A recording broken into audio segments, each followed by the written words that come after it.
Assalamu alaikum. So in this video we will discuss about scalar vectors and representation of vector की एक vector को कैसे represent किया जाता है. सो सिंपली उसके दो मेथड्स हैं. आज हम वीडियो में वो डिस्कस करेंगे, उसके मेथड डिस्कस करेंगे. सो फर्स्ट ऑफ ऑल हम देख लेते हैं स्केलर और वेक्टर क्वांटिटीज़ क्या होती हैं. ये तो हर किसी को मालूम है कि स्केलर क्वांटिटीज़ आर दोज जिसमें मैग्नीट्यूड भी हो, यूनिट भी हो, और जिसमें मैग्नीट्यूड, यूनिट और डायरेक्शन हो वो वेक्टर क्वांटिटीज़ होती हैं. तो मैं आपको सिंपली बता दूं जिसको नहीं पता कि मैग्नीट्यूड क्या होता है. तो देखें, सिंपली आप कंसिडर करें हमारे पास टाइम हो रहा है जैसे कि 10 बज रहे हैं. सो 10, मैं कह रहा हूँ 10 बज रहे हैं 10 सेकंड. मैं किसी को कह रहा हूँ कि कंसिडर करें आप 10 सेकंड के बाद आ जाइएगा. सो ये 10 और उसके बाद एस लिख दिया मैंने. सेकंड को एस लिखते हैं, ऑब्वियसली बात है, उसका यूनिट ही एस है. सो 10 क्या है हमारे पास? मैग्नीट्यूड. सिंपली हमारे पास 10 क्या है? मैग्नीट्यूड. और सेकंड्स इसकी यूनिट थी. मतलब time is an scalar quantity जिसकी मैग्नीट्यूड भी हो, यूनिट भी हो.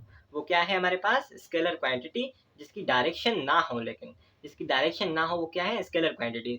जो मैग्नीट्यूड भी गिवन कर रहे हैं और यूनिट भी गिवन कर रहे हैं, सिंपली वो क्या है? Scalar quantities. सो हम लास्ट में इसके नोट्स भी डिस्कस कर लेंगे. लाइक ऑब्वियस सी बात है, आप इम्तिहानात वगैरह में जाएंगे तो वर्डिंग नेसेसरी होती है, तो हम इसके नोट्स लास्ट में डिस्कस करेंगे.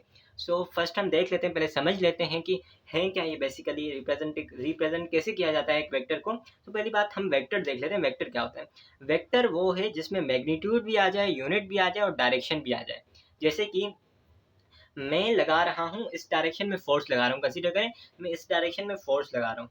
मैं 10 न्यूटन फोर्स लगा रहा हूँ. फोर्स की यूनिट होती है, ऑब्वियस सी बात है, आपने मैट्रिक क्लास में पढ़ी होगी, न्यूटन होती है. मैं इस डायरेक्शन में 10 न्यूटन फोर्स लगा रहा हूँ. मेरे पास डायरेक्शन है, मेरे पास कंसीडर करें ये एक डब्बा था, यहाँ पड़ा हुआ था, अब यहाँ पर आ गया.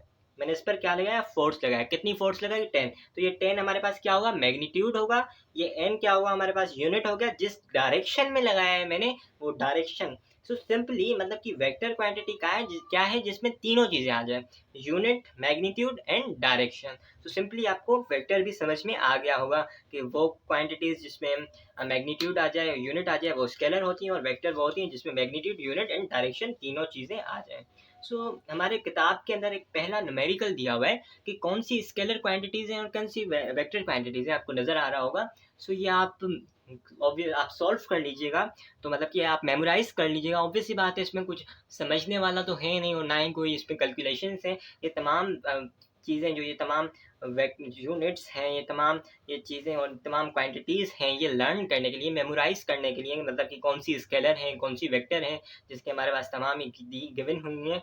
ऊपर दिए हुए हैं कि कौन सी स्केलर और वेक्टर, और नीचे उसके आंसर्स दिए हुए हैं. तो सिंपली आपको होपफुली स्केलर और वेक्टर समझ में आ गया होगा. तो हम इसके नोट्स एंड में देख लेंगे. पहले हम देख लेते हैं वेक्टर को रिप्रेजेंट कैसे किया जाता है. हमारे पास एक टॉपिक है रिप्रेजेंटेशन ऑफ वेक्टर. तो सिंपली वेक्टर को दो मेथड से रिप्रेजेंट करने के. पहला वेक्टर है हमारे पास सिंबॉलिक रिप्रेजेंटेशन और दूसरा वेक्टर है graphical representation. Simply representation of vector के दो मेथड्स हैं, एक सिंबॉलिक, दूसरा ग्राफिकल. अब सिंबॉलिक रिप्रेजेंटेशन कैसे होती है? एक वेक्टर को हम किसी भी वर्ड, किसी भी अल्फ़ाबेट से रिप्रेजेंट कर सकते हैं और उसके ऊपर क्या हो? एरो आ जाए. लाइक मैं आपको बताऊं, symbolically a vector is represented by an alphabet. कोई भी अल्फ़ाबेट, व्हाटएवर, बी हो सकता है, सी हो सकता है, डी हो सकता है, ठीक है, with an by an alphabet with an arrow above और बिलो. अबव भी हो सकता है वेक्टर के जो एरो है, और बिलो भी हो सकता है, ठीक है. और by a bold face letter. ये लेटर जो देख रहे हैं, मैंने एक जानबूझ के वर्ड नहीं बनाया, बल्कि हम एक वेक्टर को एक बोल्ड लेटर से, मतलब एक मोटा ये जो लेटर होता है, जैसे कि मैंने इसको थोड़ा सा बोल्ड कर दिया, तो हम इस एक बोल्ड लेटर से भी एक वेक्टर को रिप्रेजेंट कर सकते हैं. सो मैंने आपको जैसे बताया कि कोई भी अल्फ़ाबेट हो सकता है, वॉट एवर, बी हो, सी हो, मगर एरो ऊपर या नीचे आना चाहिए. This is necessary, arrow is necessary. So आपको सिंबॉलिक रिप्रेजेंटेशन तो समझ में आ गई होगी. अब हम आप ग्राफिकल रिप्रेजेंटेशन डिस्कस करते हैं. सो मैं इसके लिए एक डायग्राम बनाऊंगा, वो डायग्राम हम बना लेते हैं पहले. सो हम ग्राफिकल रिप्रेजेंटेशन के बारे में डिस्कस करते हैं कि एक वेक्टर को ग्राफिकली कैसे रिप्रेजेंट किया जाता है. सो एक वेक्टर को ग्राफिकली एक एरो से रिप्रेजेंट किया जाता है. मतलब उसमें तो एक अल्फ़ाबेट था, कोई भी, उसके ऊपर एरो था, लेकिन इसके अंदर एक एरो से रिप्रेजेंट करवाया जाता है कि ये देखें, ये एरो है, ये हमारे पास इसकी मैग्नीट्यूड भी बता रहा है. कितना मैग्नीट्यूड है? 4 सेंटीमीटर. 4 तो उसका ठीक है, मैग्नीट्यूड था सेंटीमीटर, उसका यूनिट आ गया. ये डायरेक्शन भी बता रहा है कि किस डायरेक्शन में, ये बता रहा है इस डायरेक्शन में. मतलब ये एक वेक्टर को रिप्रेजेंट किया जाता है ग्राफिकली एक एरो से. Graphically vector is represented by an arrow pointing in the direction of vector. The length of arrow line gives the magnitude of vector in accordance to a suitable scale. ठीक है, एक वो suitable scale के through, मतलब कि like हमें तो अभी मैंने तो स्केल से नहीं बनाया, मतलब कि रफली मैंने एक डायग्राम बना ली थी, तो एक कंसीडरेशन करके, मतलब एक कंसीडर किया था कि बस इतना हो सकता है। ठीक है, सो एक सुइटेबल स्केल के थ्रू अगर हम बनाना चाहें तो वो प्रॉपर बन सकती है डायग्राम। सो खैर ये इतना टॉपिक पेपर में नहीं आता, इसकी डेफिनेशन ज़्यादा से ज़्यादा पूछ सकते हैं, वो भी मतलब कि ये एमसीक्यू टॉपिक है। तो ये आपको मैं बता देता हूँ कि ग्राफिकल रिप्रेजेंट कैसे होता है, आपको समझ में आ गया होगा कि एक एरो से होता है। अब एक मैं क्वेश्चन देख लेता हूँ आपसे, आपको समझ में आ गया होगा कि एक एरो को एक वेक्टर को हम एरो से रिप्रेजेंट करते हैं। तो एक क्वेश्चन देख लेते हैं simply, a force of 80 newton acting at 30 degree with x axis can be represented graphically as, एक फोर्स है 80 न्यूटन का। ठीक है, तो अब मुझे क्या पता कि 80 न्यूटन की कितनी लाइन हो सकती है। तो अब मैं बोलूँगा ना, ऑब्वियस सी बात है, आप मुझे सेंटीमीटर में दो, आप मुझे मीटर में दो, फिर मैं एक लाइन बनाकर दे दूंगा आपको। तो मैंने क्या किया, 1 सेंटीमीटर को 20 न्यूटन कंसीडर कर लिया। ठीक है, और 4 सेंटीमीटर हो जाएगा 8 न्यूटन, 80 न्यूटन सॉरी। ठीक है, 20 20 20 20, so it will be 80 newton. So 4 centimetre is equal to 80 newton. मैंने 1 सेंटीमीटर को कितना न्यूटन कंसीडर किया, 20 न्यूटन। क्यों किया, अब ऑब्वियस सी बात है, मुझे तो नहीं पता ना 80 न्यूटन कितनी लंबी लाइन हो सकती है। तो मैंने क्या किया, simply 1 centimetre is equal to 20 newton कर दिया। ठीक है ना, we can do this. So खैर ये सवाल नहीं आता इतना ज़्यादा, ये मैं आपको समझाने के लिए कर रहा हूँ, इम्तिहानात में नहीं पूछा जाता इतना। सो क्या कह रहे हैं, एक्टिंग एट 30 डिग्री, जो 30 डिग्री पे एक्ट कर रहा है, ये 30 डिग्री है, मैंने कंसीडर कर ली with x axis. X axis पे, एक्स एक्सिस की जानिब है, ये एक्स एक्सिस, ये एक्स एक्सिस, ये एक्स एक्सिस है। ठीक है, can be represented graphically as, ये हमने एक्स एक्सिस ड्रॉ कर ली, ये वाई एक्सिस ड्रॉ कर ली, ये एक एरो बना लिया। 80 न्यूटन का, 80 न्यूटन कितने सेंटीमीटर है, 4 सेंटीमीटर, एक 4 सेंटीमीटर का हमने एरो बना लिया, और ये 30 डिग्रीज हमने बना ली। सो सिंपली हम ग्राफिकली एक वेक्टर को ऐसे रिप्रेजेंट करते हैं। इज इट, सो हम इसके नोट्स देख लेते हैं अब। हमारे पास पहला चैप्टर था स्केलर एंड वेक्टर, तो स्केलर की पहले हम डेफिनेशन देख लेते हैं। These those quantities which are completely described by their magnitude, वो क्वांटिटीज जो कंप्लीटली डिस्क्राइब की जाती हैं अपनी मैग्नीट्यूड से। मैंने आपको बता दिया मैग्नीट्यूड क्या होती है, वो क्वांटिटी, किसी भी वैल्यू को हम मैग्नीट्यूड कहते हैं। होपफुली आपको नजर आ रहा होगा। विथ सुइटेबल यूनिट, और किसी यूनिट से, जैसे कि टाइम है 10 सेकंड, तो वो हो रहा है, मतलब टाइम है, तो वो स्पेसिफिक है ना, तो वो उसकी मैग्नीट्यूड आ गया और यूनिट आ गया, आर कॉल्ड स्केलर। उनको हम स्केलर क्वांटिटीज कहते हैं। These quantities do not have direction, इनके पास कोई भी डायरेक्शन नहीं होती। ये हमारे पास होगी स्केलर क्वांटिटीज की डेफिनेशन, ये पूछी जाती है अक्सर औकात। सो एग्जाम्पल देख लेते हैं हम। ये अभी मैंने आपको बताया, ये तमाम मेमोराइज करने, लेंथ, मास, टाइम, टेम्परेचर, वर्क एटसेट्रा, मैंने यहाँ पर चंद 3-4 लिख दिए हैं। सो एक और बात थी कि these quantities can not be added subtracted, these quantities can be added subtracted multiplied and divided by basic mathematical rule. अब इसका क्या मतलब है कि ये वाली जो स्केलर क्वांटिटीज है ना, ये बेसिक मैथमेटिकल रूल से ही हम फाइंड कर सकते हैं, मतलब रूल से ही हम इसको मल्टीप्लाई भी कर सकते हैं, ऐड भी कर सकते हैं, सब्सट्रैक्ट भी कर सकते हैं। तो ये सिंपली हो जाती हैं, लेकिन वेक्टर क्वांटिटीज नहीं होती।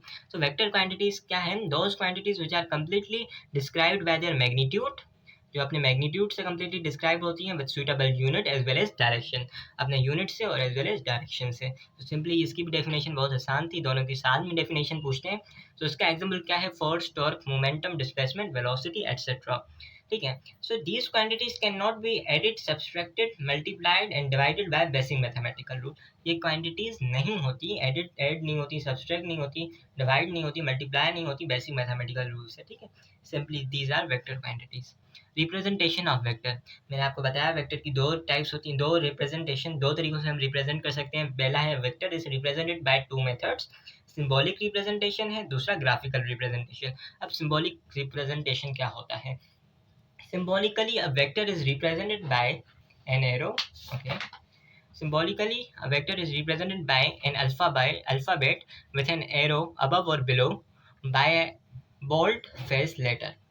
किसी भी हम वेक्टर को सिंबॉलिकली कैसे रिप्रेजेंट कर सकते हैं, मैंने आपको अभी बताया कि बाय एन अल्फ़ाबेट, किसी भी अल्फ़ाबेट से, विथ एन एरो, एरो ऊपर या नीचे हो सकता है, अबव और बिलो, और by a bold face letter, किसी भी बोल्ड फेस लेटर से, जैसे कि ये है, ये बोल्ड फेस लेटर है ना एक हमारे पास। सो कर सकते हैं। और भी मेथड्स होते हैं, मैंने एटसेट्रा लिख दिया आगे, लेकिन these are common and very known methods जिससे हम रिप्रेजेंट करते हैं। Graphically representation, graphically a vector is represented by an arrow pointing in the direction of vector.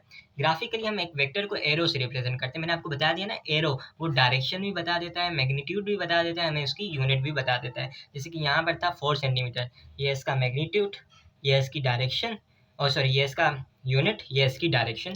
मतलब तीनों चीज़ें सेटिस्फाई कर रहा है ना, मतलब एक स्केलर क्वांटिटी को सेटिस्फाई कर रहा है, ये तीनों चीज़ें दे रहा है। Graphically a vector is represented by an arrow, एक एरो से रिप्रेजेंट होता है, Poynting in the direction of vector, एक वेक्टर की डायरेक्शन में, ठीक है। The length of arrow line gives the magnitude of vector, वो जो लेंथ है एरो की वो मैग्नीट्यूड देता है हमें इन अकॉर्डिंग्स टू सुइटेबल स्केल। हाँ, सुइटेबल स्केल के थ्रू हम कर सकते हैं, लेकिन मैंने एक रफ डायग्राम ड्रॉ कर ली थी, ठीक है ना। अब एग्जांपल देख लेते हैं। Force of 80 newton acting at 30 degree with x axis can be represented graphically as below. एक एग्जांपल देख लिया हमने कैसे अब कैसे रिप्रेजेंट करते हैं वेक्टर को ग्राफिकली। 80 न्यूटन की एक फोर्स लग रही है 30 डिग्री पर विद एक्स एक्सिस हुई जाने, ये एक्स एक्सिस है, एक्स एक्सिस पे 30 डिग्री का फोर्स लग रहा है, 30 डिग्री मतलब आधे पे आएगा, ठीक है। फोर्स ऑफ 80 न्यूटन 80 न्यूटन पर। अब मुझे नहीं पता था कि 80 न्यूटन की कितनी लाइन होती है, तो मैंने क्या किया, 20 न्यूटन को 1 सेंटीमीटर कंसीडर, 1 सेंटीमीटर को 20 मीटर कंसीडर कर लिया, 20 Newton. So simply 4 centimetre will be 80 Newton, 20 20 20, so 1 centimeter is 20 Newton, 2 centimeter will be 40 Newton, 3 will be 60 and 4 will be 80 simply, ठीक है ना। तो ये एक वेक्टर आ गया, 4 सेंटीमीटर उसकी लेंथ है और एक्स एक्सिस की उस पर है, मतलब एक्स एक्सिस पर है और कितनी एंगल बना रहा है 30 डिग्री। सो हमारा next topic addition of vector होगा।